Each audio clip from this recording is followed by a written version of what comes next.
It's 3:43 a.m.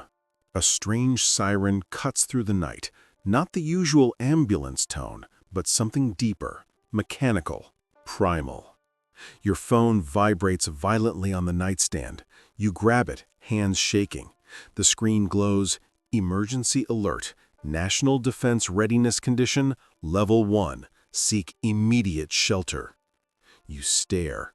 DEFCON 1, the highest level, the signal for imminent war.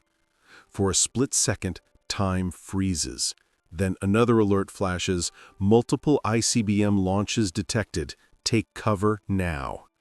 This isn't a movie. It's not a test. It's real. And it's happening in your lifetime. You think of your family, your supplies, or the fact you have none. You try to remember where the nearest fallout shelter is, but you can't. The world outside is screaming, and you realize something terrifying. You're not ready. But you can be. Welcome to the Survival Brief. Before we jump into what to do, let's understand how we got here and why the risk is more real today than any time since the Cold War. Why the world is on edge. Russia's war in Ukraine has stretched into its third year. What began as a regional conflict has evolved into a grinding war of attrition, with Western weapons, sanctions, and propaganda all feeding the machine. Along Russia's border, NATO forces conduct drills closer than ever before. Airspace violations, cyber attacks, and spy operations are no longer exceptions, they're routine. Analysts say the Kremlin is testing for weakness and preparing its population for a long fight with the West. Meanwhile, in the Pacific, China is flexing harder than ever. Daily flyovers near Taiwan, warships circling the Philippines, cyber drills targeting the US and Japan. The Pentagon calls this decade the decade of danger. A single misread signal in the Taiwan Strait could ignite a regional war with global consequences. Add to that Iran and Israel, locked in a shadow conflict that now threatens to go direct. Missiles, drone strikes, and assassinations on both sides are pushing the Middle East to a boiling point. North Korea is testing ICBMs again, some that could reach California. And behind it all, quiet and persistent, are state-backed cyber attacks probing America's power grid, financial systems, and hospitals. Put all of it together, and you have a perfect storm. A network of flashpoints so tightly linked that one spark could light up the planet. That's why this video isn't about panic. It's about awareness and readiness, because preparedness isn't paranoia. It's the difference between chaos and control. The new face of global war. Forget the images from your grandfather's history books.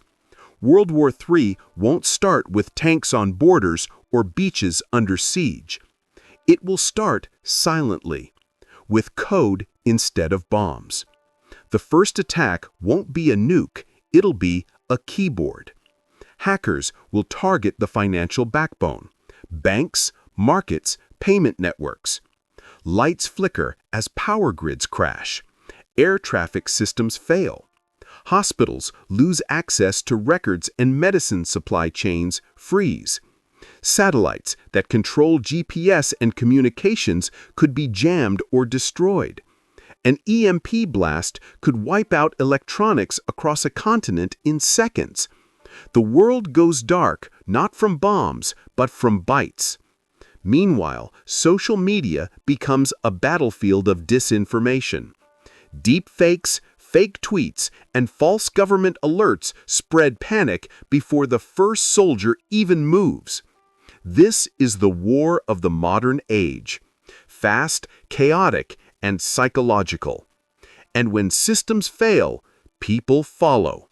That's why your most important weapon isn't a gun. It's your mindset. the mindset of survival. In every major disaster, the survivors aren't always the strongest or best equipped. They're the ones who stay calm when everyone else panics. Panic kills. It makes you freeze, hesitate, or run straight into danger. Preparation isn't fear, it's discipline. It's knowing you've thought this through before it happens. So when the sirens start, you act, not react. You don't need a bunker in the mountains. You need clarity and a plan. Because if you can't think clearly in the first 10 minutes, you won't make it through the first 10 hours. What World War III would actually look like? A modern war would be asymmetric. One moment, you're scrolling TikTok. The next, your city goes dark. You might not see tanks, but you'll feel the effects instantly. Supermarkets empty in hours. Gas stations run dry. Water pressure drops to a trickle. Hospitals overflow. And suddenly, you realize the battle isn't somewhere else. It's right here in the systems that keep you alive. In the early days of global conflict, most casualties won't come from bombs. They'll come from collapse of infrastructure, trust, and order. That's why preparedness isn't a hobby, it's a lifeline. The first 24 hours. So let's talk about what to do if that DEFCON 1 alert ever appears on your phone. Step 1. Assess the threat. Don't panic. Think. Are you near a major target, a city, base, or port? If so, your window to move could be minutes. If you're rural or suburban, it might be safer to stay put than join a mass evacuation that turns into gridlock. Step 2. Secure water and food. Fill every container you own, bathtub, sink, buckets. Use filters if you have them, boil if you don't. You can live 3 days without water, and you'll regret every hour you wait. Stock calorie-dense foods, rice, beans, peanut butter, protein bars. This isn't fine dining, it's survival math. Step 3. Get information. The internet will crash under panic. You need a hand crank radio, your link to NOOA and emergency broadcasts. When social media is chaos, analog is king. Step 4. Gather essentials. ID, cash, meds, flashlight, batteries, clothing, documents. If you need it on a 72-hour road trip to nowhere, put it in a bag now. Step 5. Communication. Talk to your family today. Set a meeting spot. Write down numbers on paper. If the grid dies, your phone is just a brick. Remember, your goal in the first 24 hours is not to fight or flee, it's to stabilize. Every calculated move buys you time. Every panic move costs you options. What not to do. Don't run to the grocery store. By the time you think of it, so has everyone else. Empty shelves, chaotic crowds, and desperation make that trip more dangerous than staying home. Don't trust social media for facts. Fear spreads faster than truth. Stick to radios and official broadcasts. Don't brag about your supplies. If people know you're prepared, they'll remember when they're not. In chaos, good people turn desperate. Silence is your shield. And don't wait for rescue.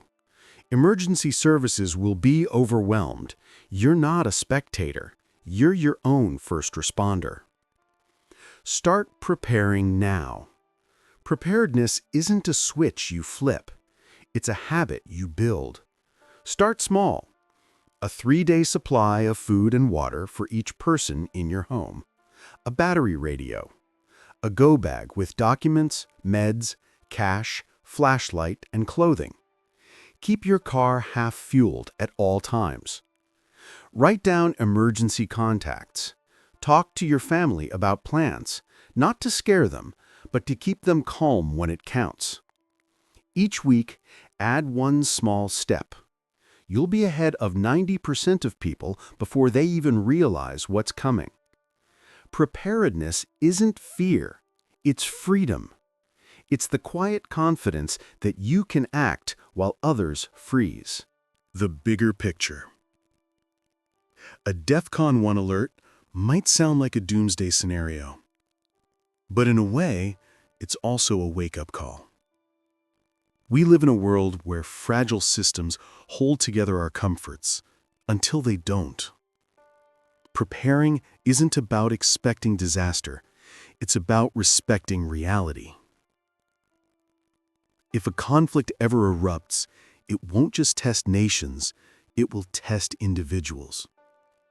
Those who are mentally ready will guide others. Those who aren't will look for someone to save them. You decide which one you'll be. At the Survival Brief, we don't deal in fear. We deal in facts, strategy, and clarity. The world is changing fast, but you still control how you respond. So take a breath, look around, start with what you can control today and build from there. Because preparedness isn't paranoia, it's peace of mind.